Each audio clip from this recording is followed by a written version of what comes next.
Gravando agora. Ok. Então, beleza. A aula de hoje, pessoal, é sobre Data Augmentation, basicamente. E técnicas avançadas também de redes neurais, no geral. O que é o Data Augmentation? É você pegar um dataset que tem um tamanho original e você extrair o máximo das informações dele, de modo que a sua rede neural consiga captar o valor da imagem e não o valor semântico, né, da imagem, por exemplo, nesse caso, né, que vamos falar de imagem, mas tipo, não captar estruturas geométricas, por exemplo. Entendeu? O que eu estou querendo dizer? Se eu pego uma imagem de cachorro, ao invés eu querer que a rede neural aprenda que os dois olhos ficam aqui, por exemplo, e o focinho fica aqui, sempre, e aí se eu colocar um cachorro de cabeça para baixo, a gente vai entender que é um cachorro de cabeça para baixo, mas a rede não vai entender, porque ela tem alguma conexão que associa que o nariz, né, o focinho tem que estar embaixo dos olhos. Com Data Augmentation, você resolve esse problema, porque você meio que isola essa propriedade geométrica, né? Ela passa a ser uma questão relativa. Então, o focinho não pode estar muito longe dos olhos, mas, enfim, não necessariamente abaixo, né? Porque o cachorro pode estar em outra posição. Mesma coisa, dimensão, sei lá, o olho não pode ser muito maior do que o focinho não pode ser muito menor do que a boca. E isso não necessariamente é verdade. Então, você pode distorcer a imagem para criar cenários onde o tamanho também não é necessariamente verdade, porque o tamanho das coisas mudam, e enfim, acho que deu para entender. Deu para entender? Eu quero joinhas hoje. Estou precisando de interação. Beleza, vários joinhas. Pode escolher um emoji se quiser e seguir com o emoji aí. Pode ser cada um escolher um emoji. Isso, assustado. Oh, Juan, escolheu um triste, cara. Que isso? Triste não, né? O negativo. Inclusive, eu olhei aqui para cima agora, vou ter que fazer esse. Mas eu já tive no Alagoas, né? Eu tenho aqui ó, um negocinho de Maragogi. Eu tive ano passado lá. Aí eu olhei aqui agora e lembrei. Enfim. Eu mergulhei lá com cilindro de oxigênio, né? Foi super... Enfim. Então esse é o overview aí. E a gente vai falar hoje sobre como fazer, não só Data Augmentation, mas essas outras coisas que estão listadas aí, que é como você fazer de maneira mais eficiente, mais moderna a implementação de redes neurais, tudo bem? Eu vou abrir aqui o chat, peraí. Ok. Então, a gente tem um problema sério de dado, né? Que é. Eu não sei se já tive. Falando se já tiveram experiência, mas certamente não, né? Produzir dado é muito complicado, tá? Eu já tive um trabalho que eu fiz na faculdade que boa parte do trabalho foi produzir um conjunto de dados. E é muito trabalhoso, tá? Não só pela qualidade do dado, mas pela consistência que você tem que produzir. Pensa em dado sensível, como é que você vai armazenar isso? Sei lá, fazer uma pesquisa na população se a pessoa é HIV positivo, por exemplo. Né? Tem maneiras de contornar isso, tá? Não sei se vocês já ouviram falar, mas, por exemplo, uma das maneiras que se faz é que você perde a informação a nível de pessoa, mas na média você preserva. Como assim? Pensa que eu tenho uma moeda que, sei lá, um dado, que se a pessoa tirar 6, ela inverte a resposta. Então, se a pergunta ela fala sim, só, sim, tem HIV, ela falaria não, com 6 de probabilidade, tudo bem? E você consegue incorporar essa incerteza em análise estatística, né? Mas não se você olhar o histórico de uma pessoa. Você vai poder olhar lá a pessoa e com 6 de probabilidade, tudo que ela está falando pode, tipo, cada uma das coisas, né? Com um sexto pode estar errado. A probabilidade de tudo estar errado é muito baixa, né? Que seria, enfim, 1 menos 1/6, né? A probabilidade de tudo estar errado seria 1/6 elevado, né, à quantidade de perguntas. E a probabilidade enfim. Você pode fazer as contas de probabilidade aí, mas cada evento tem 1/6 independente um do outro, né? Esse é mas pensa o trabalhão que isso dá, sabe? Assim, porque as pessoas respondem errado, então eu não sei se esses eram mais novos, mas em 2022 teve um problema sério que na pesquisa eleitoral ficou bem diferente do resultado da eleição em vários lugares, em particular para a presidência da República, né? E aí houve uma caça aos estatísticos, né? Tipo, nossa, vamos prender o estatístico que assinou a pesquisa e se a pesquisa ficar muito longe da verdade, sabe? Isso não faz sentido nenhum, tá? Essa é a primeira coisa que eu quero deixar claro para vocês, tá? Primeiro que a culpa nunca é do estatístico, tá? Em particular, se ele for eu, tá? Mas se ele for outra pessoa também, no geral, não costuma ser. A culpa é da estatística, talvez eu diria, tá? E nesse sentido, o que acontece? Esse tipo... Calma, Homelander. É isso aí, cara. A musiquinha do Homelander. Alright, né? O que acontece é que, além do resultado estatístico ele ter uma probabilidade de 95%, normalmente que eles fixam, dos dados condizerem com a realidade, além disso, vários cenários são possíveis, né? Apesar de improváveis, eles são possíveis. E além disso, tem um problema que você está assumindo que as pessoas responderam. Mas, sei lá, a pessoa responde a pesquisa eleitoral na rua, às vezes está do lado de uma pessoa. Ela não vai falar que ela vota no fulaninho A se a pessoa do lado dela é do fulaninho B. Isso pode causar um problema. Ou pensa numa família onde todo mundo é fulaninho A e o sujeito vota no fulaninho B. E ele não vai falar publicamente que ele votaria no fulaninho B, porque senão ele vai ser expurgado da família. Então tem... Enfim, eu estou querendo comentar com vocês que dados... Na maioria dos casos, os dados são o maior problema. Tá? A gente está bem no nível estatístico hoje, a gente tem bons modelos regionais, mas o dado é a parada. Beleza? Então, hoje a gente está indo para um caminho onde as empresas estão ficando especialistas em coletar dados. Então, tem várias empresas, por exemplo, em Portugal, na Dinamarca. Na Dinamarca não, mas em Portugal em particular, tipo, lugares que pagam, entre aspas, pouco, né? Eu acho que, não sei se eu trouxe esse dado para vocês, mas acho que expurgado é complicado. Onde tem expurgado?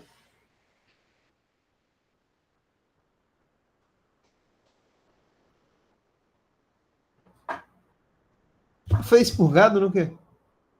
Não lembro.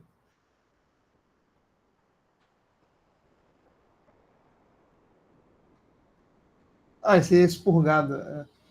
O que é ser expurgado da família? Eu queria falar expulso, tá? Eu não eu sei se significa de expurgar, não.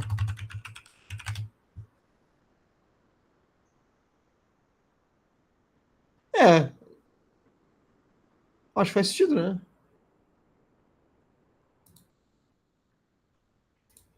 Ou não? É o contrário, né? Acho que quando você expurga algo, você tira, né, o que é ruim quando você está expurgando, né? Seja, desculpa aí. Coisas que eu falava quando era mais novo e até hoje eu falo. Enfim.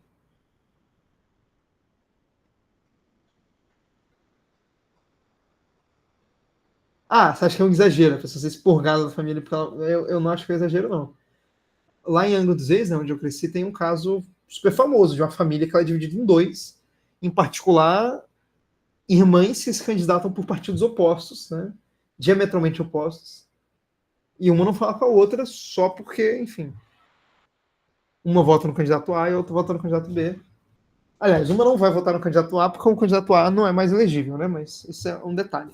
Mas aí o candidato B também já não foi elegível em algum momento, então tem. As coisas mudam from time to time, né? A gente, enfim, vou poupar a gente desse assunto, tá? É bom que eu falo A e B, e com certeza vocês ouvem os nomes, né? Mas eu vou falar A e B, tá? Eu tenho que ser, imparcial aqui, tá? Como professor, não tô. Se vocês querem perguntar a opinião política, fora da aula eu posso conversar sobre isso, mas aqui eu não converso sobre isso. Vamos lá. Então, e foi o que eu comentei já com vocês. Então, se eu pego uma cadeira e mexo o seu espelho, se eu dou um zoom, ainda é uma cadeira. Né? E a gente, humano, é capaz de reconhecer isso. Mas talvez as métricas que uma rede aprende, não. Se todos forem mais ou menos... Pensa que você tem uma câmera parada e você fica colocando itens. Isso não ajuda, né? Porque ele vai meio que aprender a posição da câmera, sabe? E pensa que isso não é isso, né? Pensa que é ótica, né? Então, e aí nem todas as pessoas precisam o signal semântico. Então pensa no sentido de, sei lá, se o dia tá bonito ou o dia tá feio. Às vezes fazer uma transformação deixa o dia feio, né? Então tem que tomar esse tipo de cuidado, tá? Aí eu trouxe um exemplinho aí do que seria uma augmentation com gatinhos, tá? Então, todos vocês batem o olho aí e sabem que todos são gatos, certo?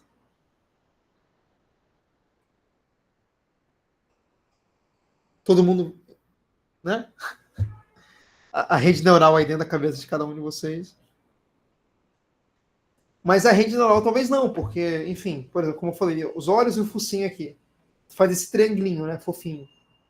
Com a boquinha de vezinho fofinho.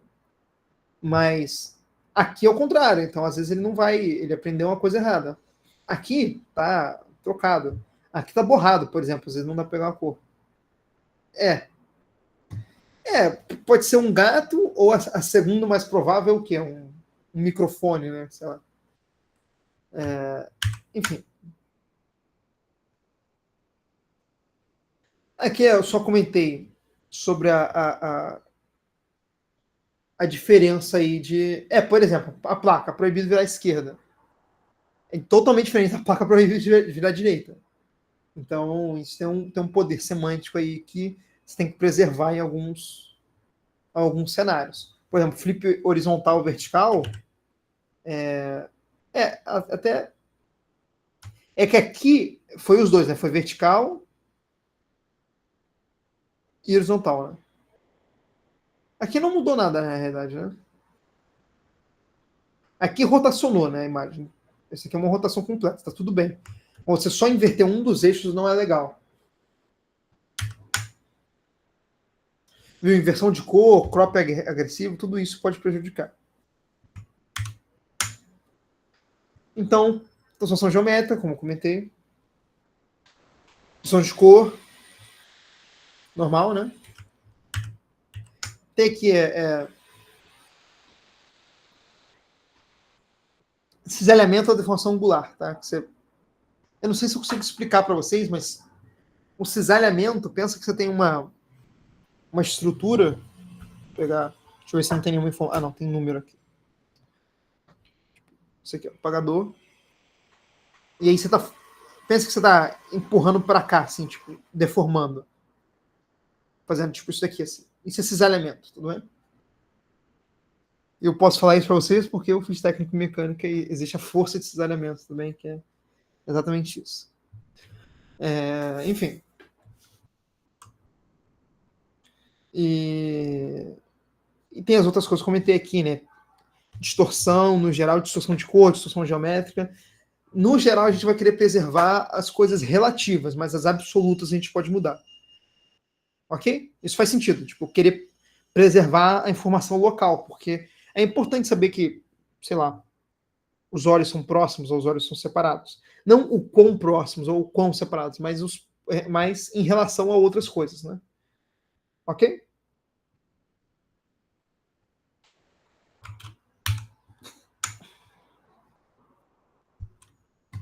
Então,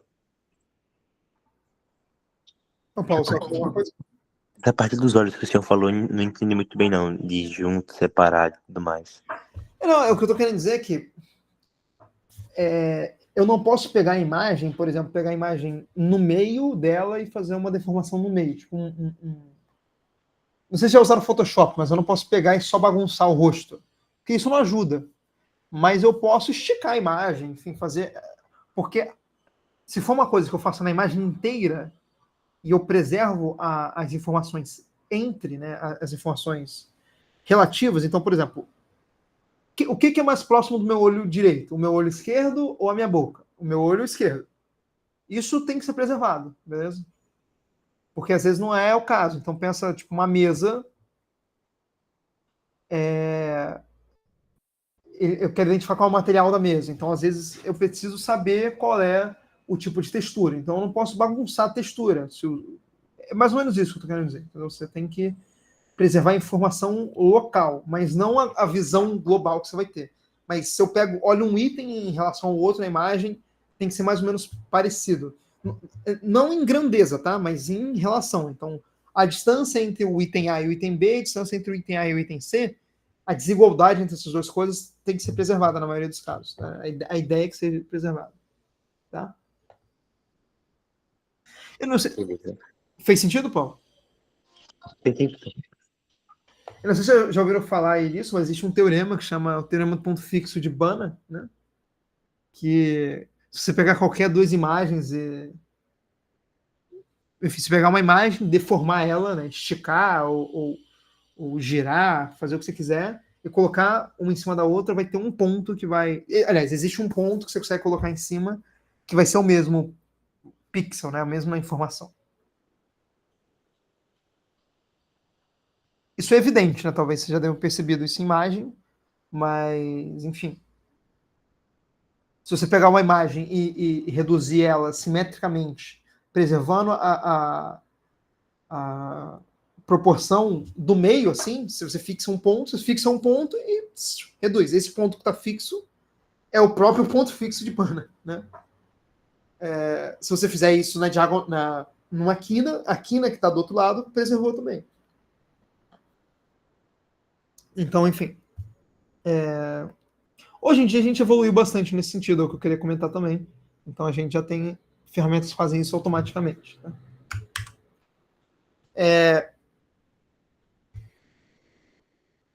Hoje em dia a gente coloca no sequential do Keras as operações. Então eu faço flip horizontal, rotation, zoom, contraste, brightness. É isso aqui, eu faço essa bagunçadinha aí, tudo bem?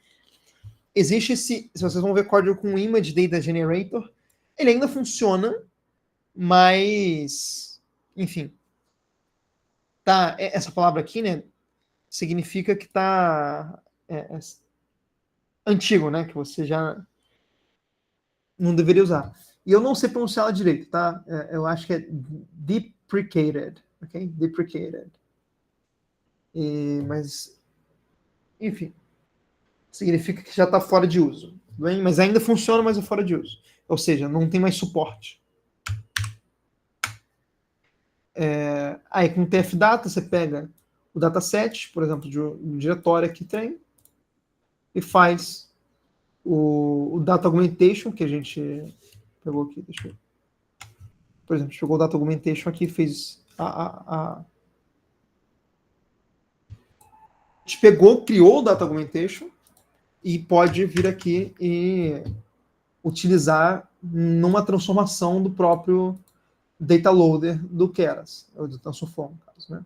E aí, o que a gente vê de legal é que eu fiz aqui esse map, né? Ele para cada x e y, ou seja, para cada imagem e target, né, o valor semântico, alguma coisa, eu produzo um novo dado, né, com já augmentado, né, e o mesmo valor semântico que eu estou querendo prever. E aí pronto, beleza, eu treino e tá tudo certo, beleza? Se vocês perceberam, eu fiz um pouco diferente até das outras aulas, eu trouxe TensorFlow mesmo aqui, porque é importante, porque isso muda muito do PyTorch para o TensorFlow, e aí eu queria trazer para vocês verem como funciona, mas tá claro para vocês como é que usa. Isso aqui é um data loader, eu acho que alguns de vocês devem ter usado isso no trabalho, mas ou nas listas também, né? Você tem aqui do data/trem é um diretório no seu computador, e isso daqui é um iterador, né, do Python mesmo, né, que você consegue fazer para cada item você efetuar uma operação. Então, por exemplo, aqui o map faz isso, né, um mapei. Para cada um, retorna outra coisa. Aplica uma função, né? O lambda é uma função anônima, né? Vocês devem também ter visto isso. Aqui eu acho que eu trouxe, com o Image Data Generator era assim, você fazia criava o... Oi, Paulo. Nunca entendeu esse lambda? Então, a gente pode resolver isso agora, peraí. Vamos lá.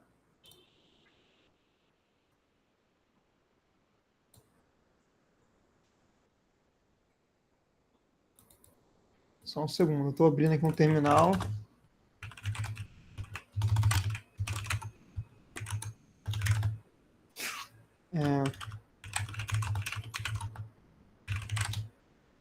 Vamos lá.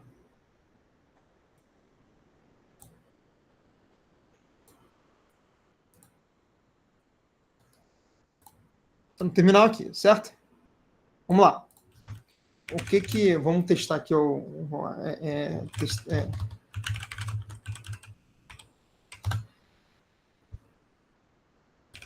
que eu queria mostrar para você. Qual é a diferença entre um e o outro? Na hora que você vai usar, meio que nenhuma. Mas a vantagem é que a função você não precisa definir. Então, por exemplo, eu tenho uma lista. Então, vou mostrar pessoas. Ok? E essa lista de pessoas vai ter Eduardo, vai ter o Almir, vai ter a Maria Rita e vai ter você, Paulo. Perguntou, tá tudo bem? Ok. Tem aqui pessoas. Vocês estão vendo, né? Eu posso ter uma função que, por exemplo, pega... deixa eu pensar assim... enunciado, sei lá, ou... Não, posso... gritando, como se gritando, pega outras pessoas e vai retornar outra lista, né? E aí, aqui, né, eu até... Deixa eu pensar como que é a melhor ideia de fazer isso. Beleza, vamos lá. Eu posso fazer uma outra lista que é pessoa.upper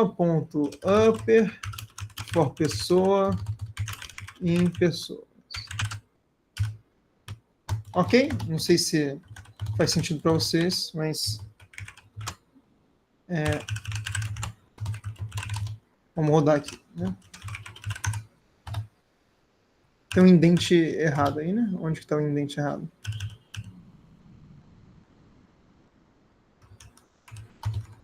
Aqui? Aqui, ó, tem um indente a mais, ó. Python é difícil, né, cara? O primeiro também tá. Ok, alguma coisa deu errado, né? Se eu não chamou a função. Não chamei a própria função, né? É. Beleza. Tem que fazer, eu quero chamar o gritando, né? Gritando. Vamos lá, gritando pessoas. E aí, beleza. Isso aqui vocês já sabem, isso é tranquilo. Beleza. Nesse caso é uma coisa simples porque eu estou usando a própria função, a próprio aqui, upper, né? Mas vamos botar que seja, enfim, uma coisa que é mais assim, tipo, mais umas exclamações. Aí tá assim, né? E aí eu posso, enfim, por exemplo, vir aqui, né? Tipo, posso fazer uma coisa tipo for pessoa em gritando pessoas print pessoa.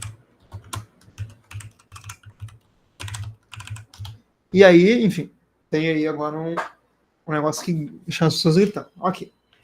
Qual é a diferença nesse caso? Tudo bem que eu poderia simplesmente pegar e colocar esse gritando aqui. É uma função simples, né? Só retorna uma coisa. Quando eu tenho um caso desse, é exatamente igual eu, ao invés de fazer isso, eu vou chamar, tipo, gritando 2, sei lá, fazer isso daqui, lambda, pessoas, e aí fazer exatamente o que está ali, pessoa.up mais for pessoa em pessoas. Isso é exatamente a mesma coisa. Só que ao invés de eu gritando aqui, eu vou botar o gritando 2.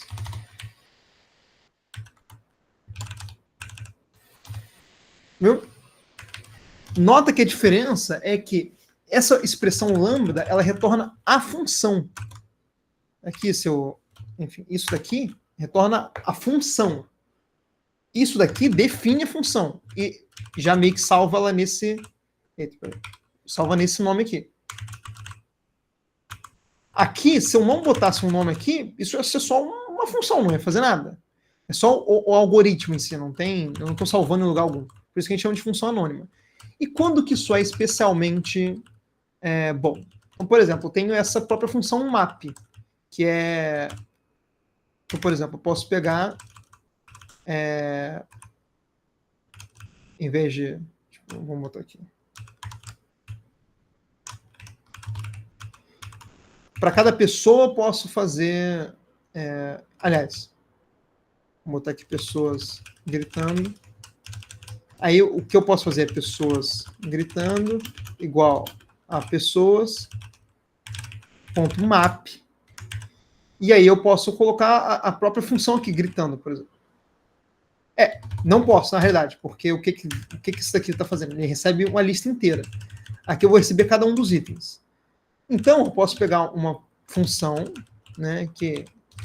Vou fazer das duas maneiras. Chama tipo grito, aí recebe uma pessoa, e ela retorna a própria pessoa em upper, mais... Deve ter maneira muito melhor de ensinar isso, tá? Mas eu só pensei agora, tá? Eu posso passar aqui grito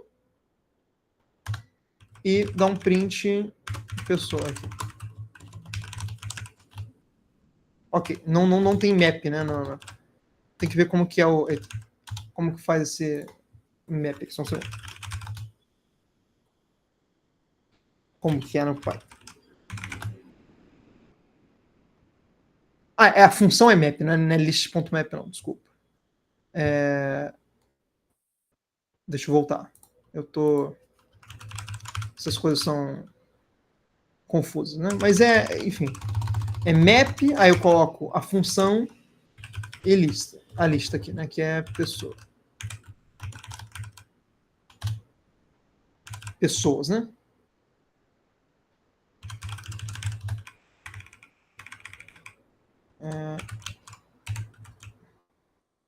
Aqui, pessoa. Eita, apertei a letra errada, caraca. Ok. Agora deu o mesmo resultado, né? Ok? Faz sentido para vocês. Então, deve estar pequeno aí, né? Se tivesse comentado, podia ter...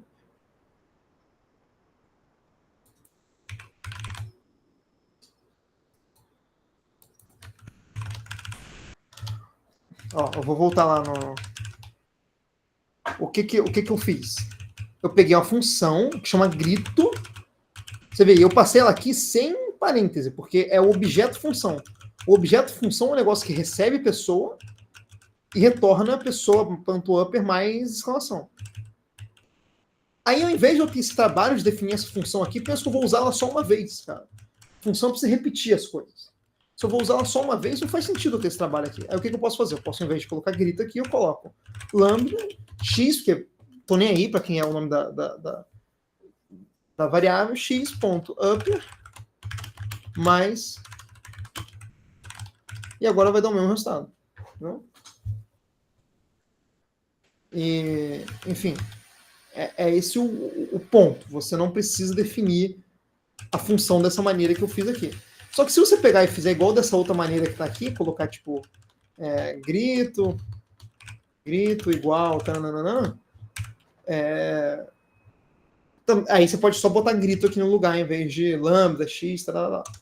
Mas faz mais sentido agora, Paulo? Por que existe lambda e qual é a função dele no mundo? Ele é totalmente substituível em algum sentido, tá? Tem uma diferença de implementação, mas ele é totalmente substituível pela função normal, mas ela economiza um tanto de espaço. E de tempo pensando também. É igual você fazer... A pergunta é parecida de você fazer, por exemplo... você pode pegar, sei lá... vamos botar assim. Tipo...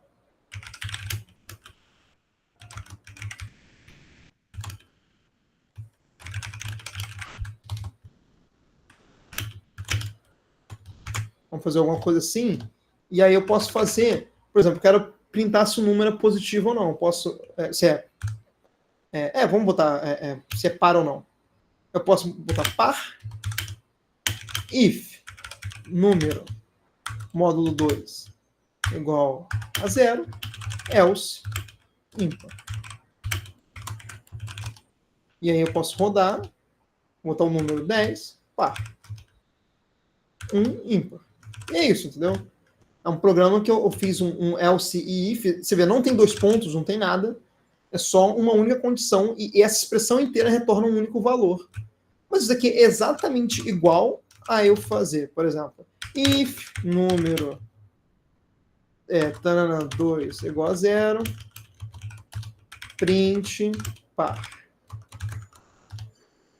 Else, na maioria dos casos eu tenho que colocar um elif aqui, né? Mas é else, porque só tem 2 casos aqui. Print ímpar. Eita.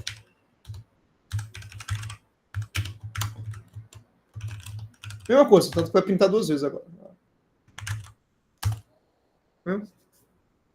Então, é uma facilidade que você vai ter. A gente chama isso de açúcar sintático, tá? Não sei se já ouviram falar desse termo, chama açúcar. Açúcar tem certo. Açúcar sintático. Ou sugar, né? Syntax. Que é uma facilidade para o programador, mas, enfim. Concorda que aqui eu escrevi um único print, né? É bem legível, né? Porque em JavaScript é um negócio paia, é uma parada tipo... vai ser A, se a condição, caso contrário, não. É uma parada assim.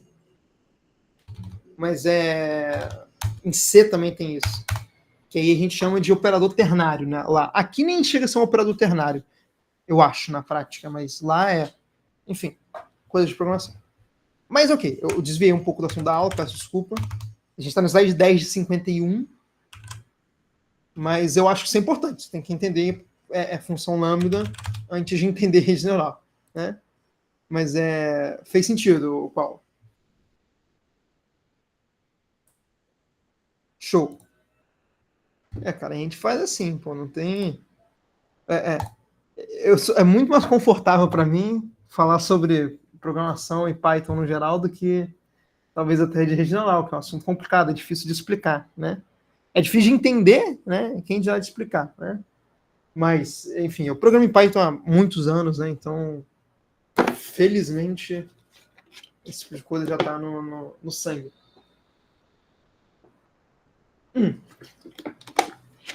Em R, tem uma função que chama if-else, que faz exatamente esse papel ali que eu mostrei agora.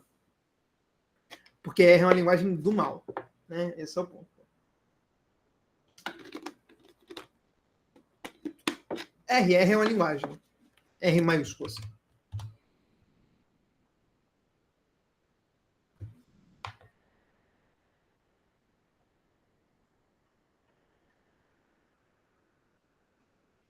Desde a criação da linguagem que você programa, né? A Sofia falando que eu sou o homem mais velho do mundo, né? Não, mas eu programo assim, consistentemente, há uns 7 anos.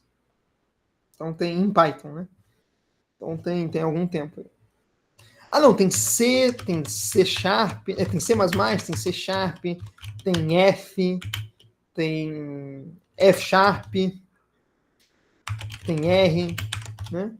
Pesquisa aí depois. Porque o A era o Ada, né? O B é o Basic, aí depois veio o C.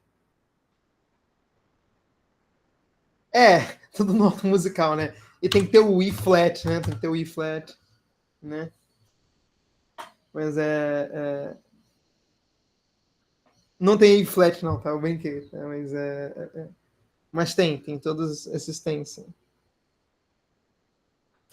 Quando o C foi criado, eu acho que chamava C por conta disso, que tinha o A, que era o Ada, que era a linguagem famosa na época, tinha o B, e talvez até já tinha COBOL nessa época, mas enfim, aí veio o C depois, né?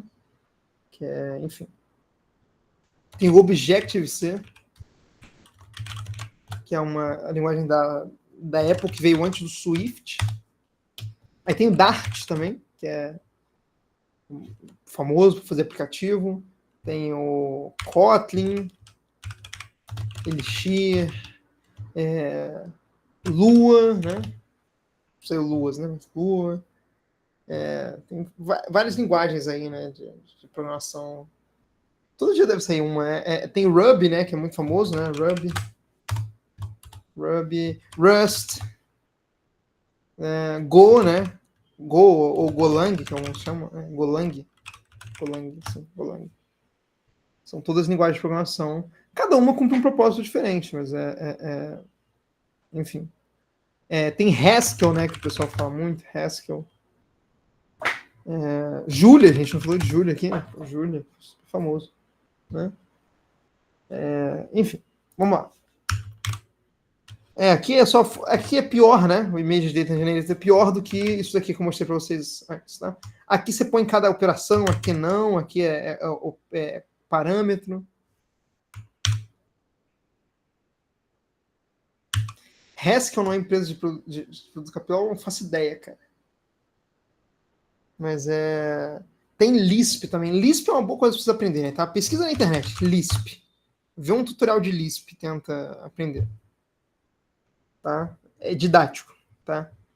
As funções em Lisp são esquisitas, né? Porque é uma linguagem diferente, paradigma do que a gente vê em Python, tá? A linguagem é uma linguagem funcional, que a gente chama. Então, tem várias implementações de Lisp, a mais famosa é o Common Lisp, né? E aí eu recomendo que vocês estudem isso. Tem o Racket também. Enfim. Só tô dando... Em inglês a gente chama isso de food for thought, né? Para você pensar. Enfim, aqui tem um exemplo, né, de como funcionaria na prática, tá? Vou ter que correr um pouco.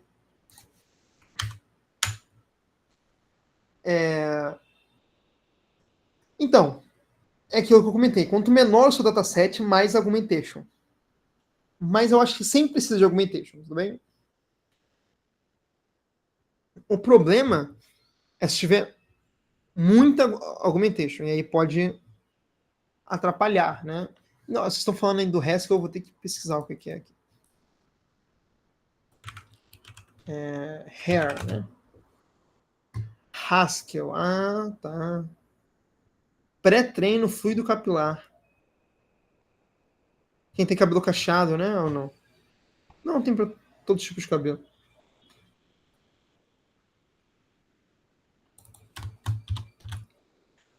Cara, que se jogar Haskell aparece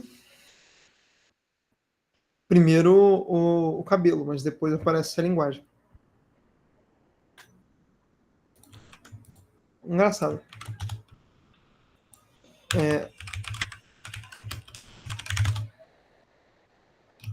Eu vou até mandar para vocês aqui. Eu tô falando sério, eu acho que vocês deveriam... Eita, peraí.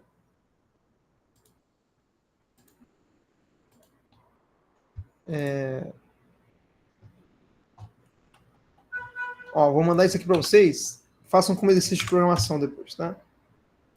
Como...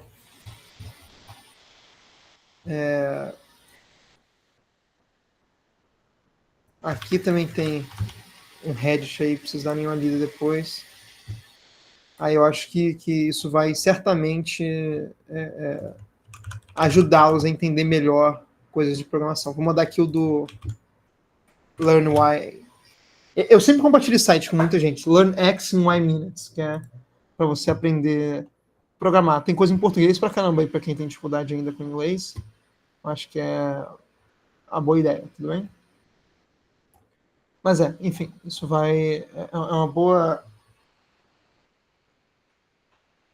coisa para você aprender na vida de programação, que você não é obrigado a ver no dia a dia, porque ninguém usa Lisp na prática, eu acho, tá? Não no que eu vejo da minha vida, tá? Mas enfim, vamos lá. Aqui eu já comentei também, né, sobre essa mudança agora nova aí do Keras. Isso daqui é mais referência para vocês, tá?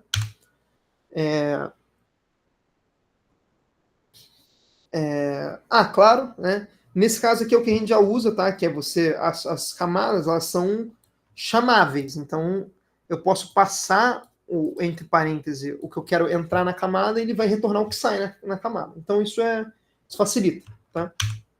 Então, tá, por exemplo, isso aqui é o que vocês já usaram, tudo bem? A diferença é que normalmente vocês fazem uma classe ao invés de fazer essa bagunça aqui, tudo bem? Aí tem aqui a otimização. O que eu queria comentar também é que, por exemplo, você pode colocar múltiplas saídas, né? Por exemplo, aqui tem duas perdas. Uma perda para age e outra perda para o gênero. E, enfim, eu estou tendo duas perdas ao mesmo tempo com 0,5 de peso para cada um. Enfim. Aqui, por exemplo, eu dei um name para cada camada. Tudo bem? Então, isso aqui é legal, tá? Isso aqui é bom de saber. Às vezes é importante. E aí, para fitar, claro, você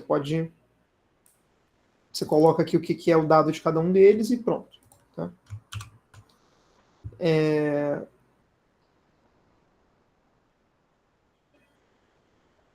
No caso de imagem, aqui, por exemplo, tem um metadado. Além da imagem, eu tenho um metadado. Eu estou colocando dois dados diferentes.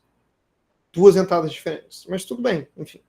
Mesma história. A gente concatena aqui o x1 e o x2 e aí tá tudo certo. Tá? O bloco residual é aquilo que a gente já comentou da RaseNet. Então aqui, por exemplo, eu tenho a implementação da RaseNet, igual a gente já viu, acho que no Torch, né? Mas olha como é que funciona aqui. Eu tenho o Skip Connection que eu posso colocar aqui, que é esse Layers Add, o Skip Connection. Enfim. Aqui tem a ResNet toda, enfim, já com o Residual Block que a gente fez ali antes, mas não sei se vocês lembram, né, da ResNet que tem o bloco residual que vai se repetir ao longo da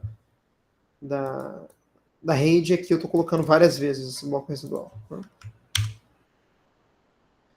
O Transfer Learning, a gente já falou sobre ele, então eu vou até pular aqui essa parte, mas é usar o modelo pré-treinado e depois retreinar ele. Mas aí, enfim, eu trouxe aqui até uma imagem, que é, por exemplo, você pega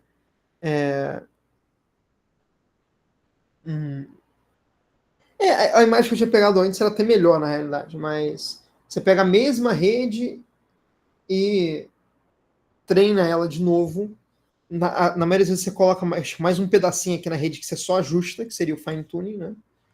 E aí você consegue um bom resultado. Até quero ver se... peraí.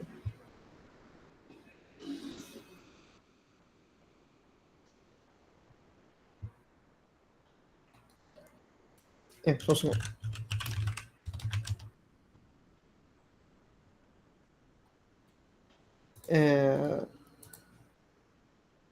Beleza.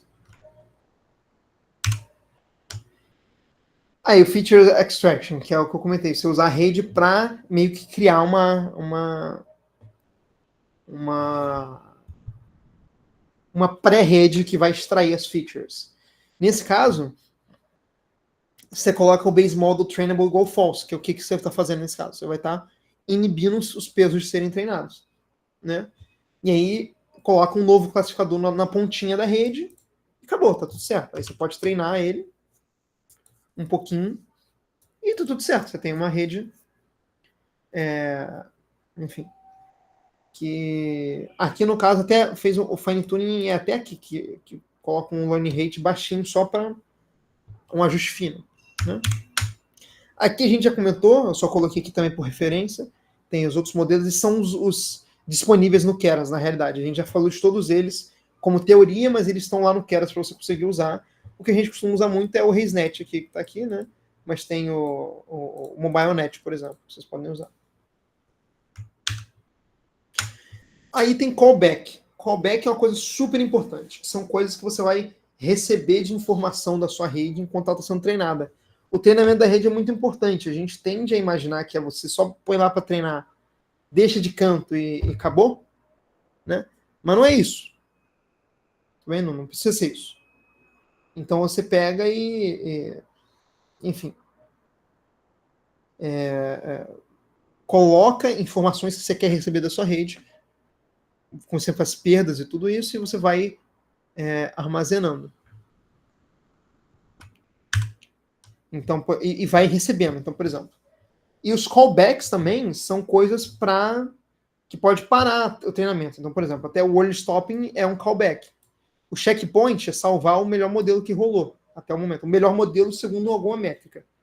O reduce or on platô, né? Platô escreve assim, né? Em francês, mas é platô, você sabe o que é um platô, né? É uma coisa reta. Então, quando a rede está em linha reta, horizontal, né?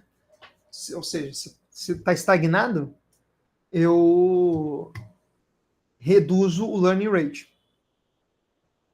É isso que o callback faz. Esse callback, né? Reduz LR é um platô.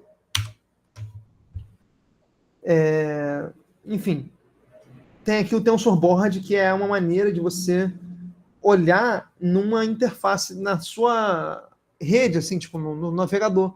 Você olha como está treinando sua rede com várias informações. Isso já está um pouco datado, já tem coisa melhor, mas eu não sei de cor o que é melhor, então eu deixei dessa maneira aí, tá? Enfim. Você pode criar um callback também. Você pode expandir herdar a classe callback aqui e falar o que acontece no fim da época, no começo do treino, no fim do treino, por exemplo. E aí ele vai realizar. Dropout Batch Normalization a gente já falou sobre, né? E vocês já sabem bem como funciona.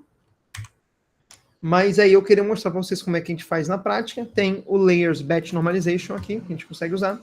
E tem o Layers Dropout também. Tá? Então, eu não sei se vocês perceberam isso. O PyTorch, apesar de ser mais bonitinho, o Keras te dá muita coisa já pronta, sabe?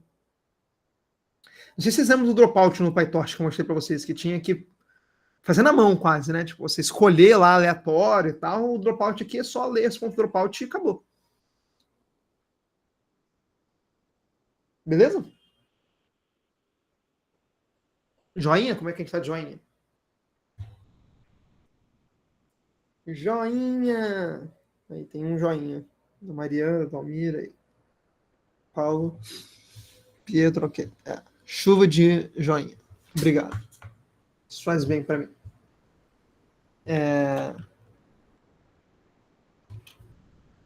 Então, o Batch Normalization, não sei se eu cheguei a explicar. Na minha cabeça eu cheguei a explicar. Enfim. Deixa eu voltar para ver se tem aqui. Se não tiver, eu explico. Tá aqui, ó. Então, eu normalizo as ativações. O que isso significa? Eu subtraio a média e divido o desvio padrão com uma correção. Então, os pesos eles vão ficar com média zero e... Perdi de novo. Média zero e variância e desvio padrão 1 na prática. Então, eles não vão ser tão grandes nem tão pequenos, né? Aliás, eles até podem ser pequenos. Eles não vão ficar muito longe de 1 em menos 1. Ou de 2 em menos 2, por exemplo. Obrigado. Recebi um saúde aqui. Então, pensa, os pesos, eles estão, sei lá, quando você faz isso, você faz com que o peso, ao invés de ficar na escala do dado, que é tipo, 1.000, 2.000, 10.000, eles vão ter uma relação entre eles. Então, você sabe que 0, 0,1 é um peso baixo, mas é um peso médio, ali, mais ou menos a importância média. Sabe que 1 é um peso maior, positivo. 2 é um peso muito grande. 3 é muito grande. Aí já menos 1 é importante, negativamente. Menos 2 é muito importante mesmo. Menos 3 é muito, muito importante. Porque a gente tem uns índices de normalização, né? Tipo, quando normalizar vem da distribuição normal. A gente sabe que na normal, padrão, né? Que é normal com média 0 e desvio padrão 1, a média, né? Ou seja, 0, mais ou menos 2 desvios padrões, é mais ou menos o intervalo de confiança de 95%. Então, você vai estar... 95% dos dados vão estar entre menos 2 e 2. Quando você subtrai a média e divide pelo desvio padrão. É o que você espera se você assumir normalidade, tem várias coisas. 3 é 99%, se não me engano, já. Então, enfim. Tem várias coisas. Assim. O score, na realidade, da normal é 1,96, se não me engano. Que não chega a ser 2, né? Mas, enfim. Vamos lá. Aqui a normalização, você vê, batch normalization, dropout. Isso aí.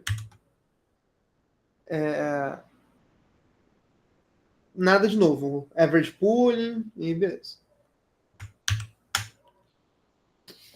Os otimizadores, a gente já falou mais ou menos deles, mas o mais famoso é o Adam W, né? Esse Lion, eu nem nunca usei ele, cara. Deixa eu... Ele tá aqui.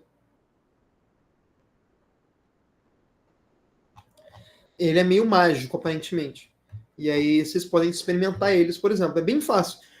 Na lista, por exemplo, vocês podem só mudar o Adam ou SGD por Lion lá. Tipo, literalmente... Essa aqui é a classe, vou mandar para vocês. tf.keras.optimize.lion.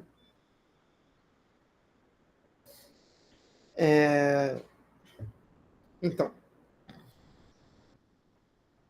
Tem as outras coisas, o scheduler que ele vai reduzindo também o learning rate a partir de algum momento. Né? Mas o Adam W, na realidade, costuma ser o way to go, assim. As maiores pessoas... o way to go, desculpa, né? O termo way to go, né? Significa a maneira, né? Que as pessoas fazem, né? Ok.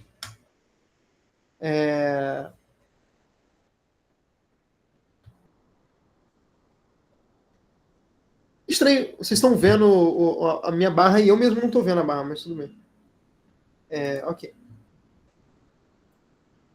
O decay é a mesma coisa, né? Como cai o expoente. Então,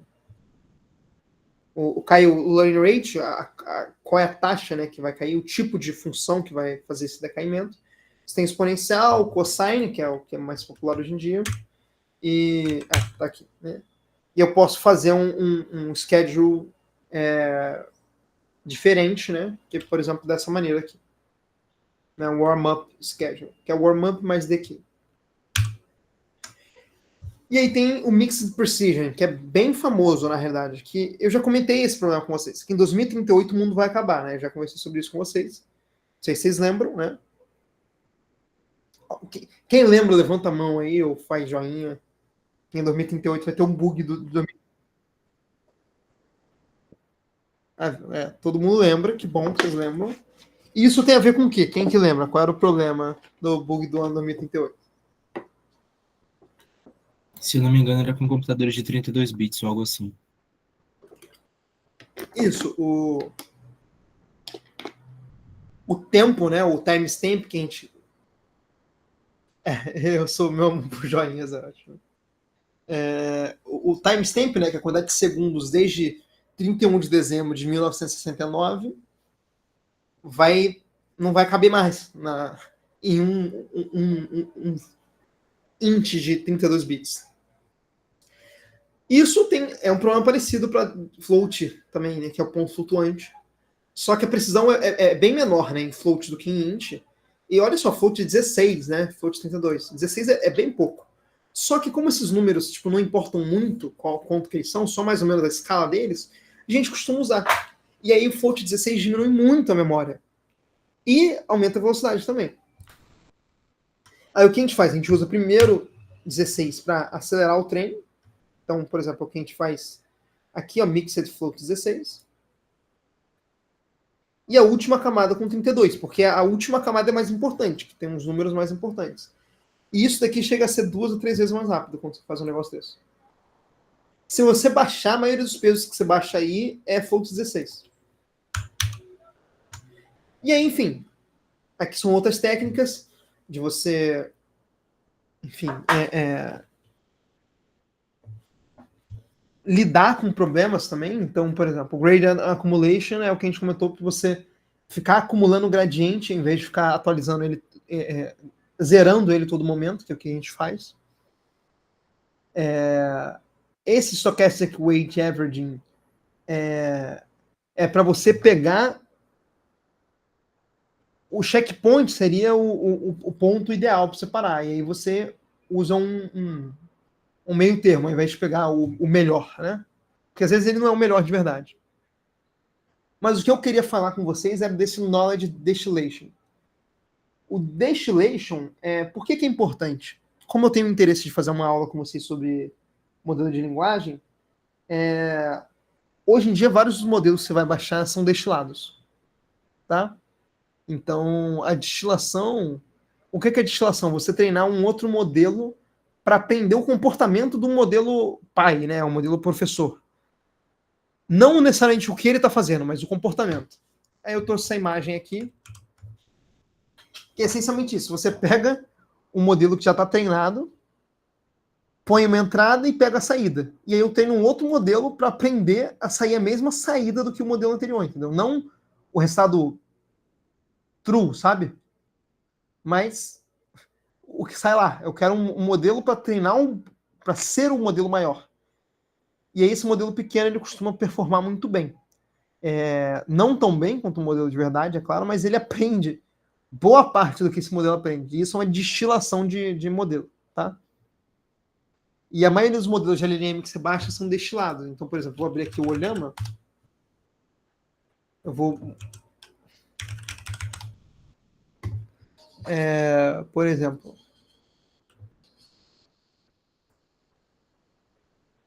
Aqui, esse aqui é o que eu costumo usar.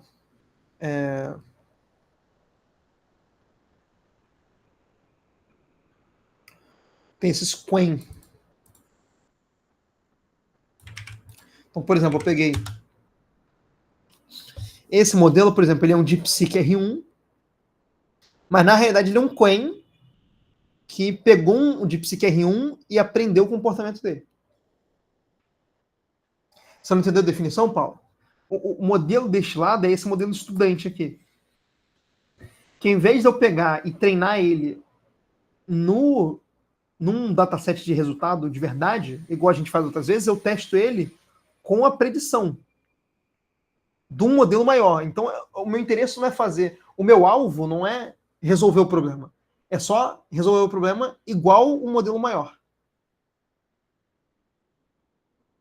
O meu objetivo muda.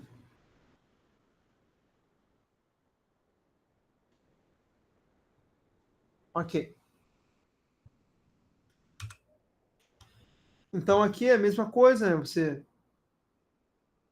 pode plotar o modelo aí, o gradient taping, para você olhar o gradiente. Nesse caso, você tem que travar o gradiente para olhar ele. Mas isso aqui é só para você, enfim, é um resultado que eu deixei para vocês darem uma olhada no próprio modelo. Tá? E aí eu deixei algumas coisas também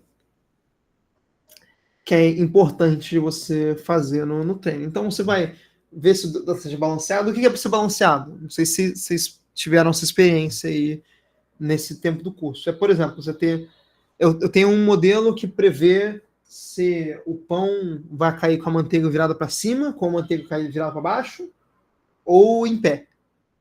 Se eu jogar dada a altura dele na mesa.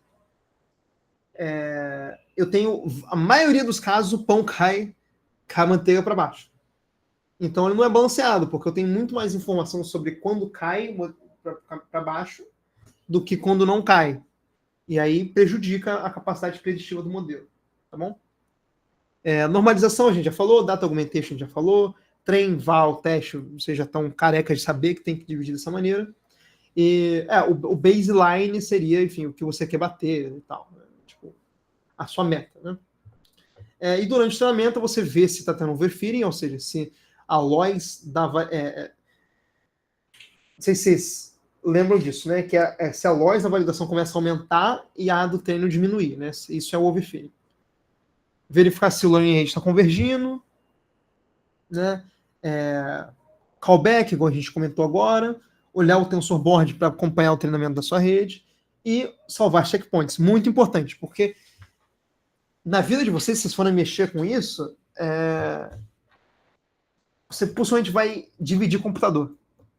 Então o checkpoint é muito importante, porque senão você pode acabar perdendo todo o seu trabalho de graça, se você não ficar salvando. Tudo bem?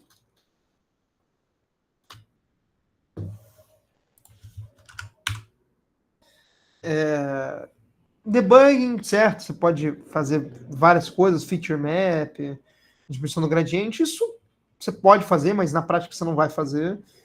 E aí tem toda a parte de otimização também, que a gente já comentou, mas o mais importante é avaliar no conjunto de teste apenas no final. Já conversei isso com vocês, né?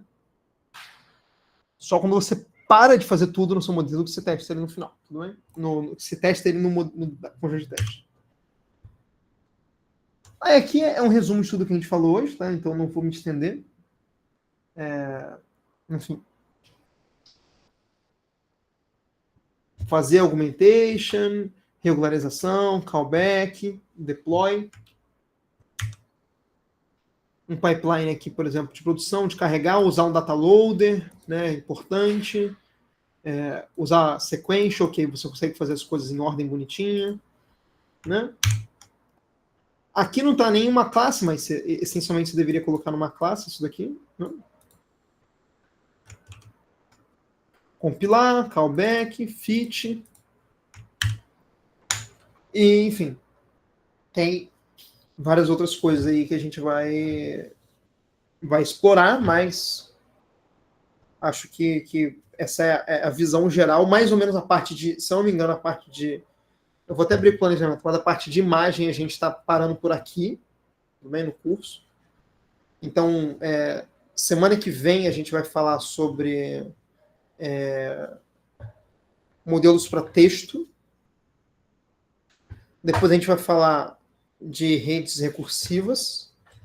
Depois a gente vai ter a instrução da avaliação 2 e vai... Eu vou ter que colocar uma aula junto com a instrução da avaliação 2. E depois a gente vai ter a avaliação 2. Que vai ser no dia 26/11. Tá? Enfim. Tá? E aí a gente vai acabar o curso, tudo bem? No dia 26/11, essa é a ideia. Eu não sei como é que é pro NES, eu não sei qual é o prazo de vocês, mas depois eu também não consigo, tudo bem? Não, 2 semanas. 2 semanas.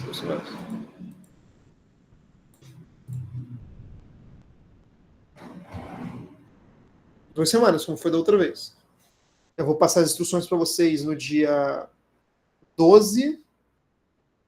É que teve uma aula a menos, né? Porque deu problema lá, né? De até ajeitar isso daqui. Enfim.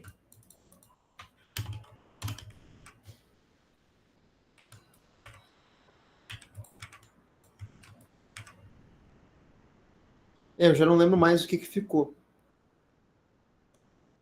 A gente teve aula dia 15, não teve? Foi de arquitetura de CNN, imagina.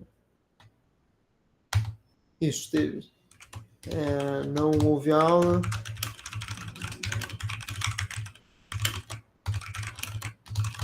Pronto. Então agora tá tudo certo. Vai ser dia 12 eu vou dar as instruções, dia 26 a gente vai ter avaliação, beleza? Então, reavaliação, cara, ninguém nunca me falou nada sobre isso, eu não sei como funciona. Se me mandarem fazer isso, principalmente eu vou falar para vocês só refazerem o trabalho, tá? Enfim, porque enfim, eu vou... Deixa eu encerrar a aula aqui e depois a gente conversa, tudo bem? Mas, enfim, eu fiquei sabendo que tinha isso, mas eu não sei como funciona, eu tenho meus prazos também, mas isso é outra história. Né? Enfim, a gente já comentou sobre tudo isso aqui hoje, também não vou mais me estender. Aqui tem algumas coisas sobre, por exemplo, usar o Image Generator, eu já falei, porque vocês vão ver muito código com Image Data Generator, porque parou de ser usado. Então, usa o Layers, tá?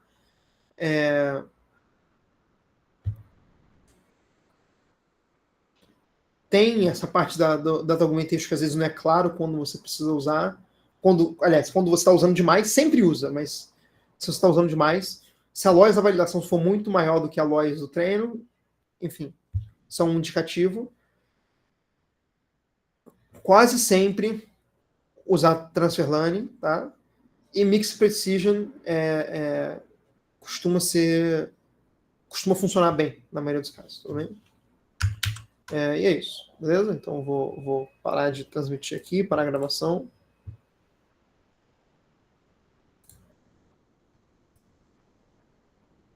Parei, né? Para a gravação agora.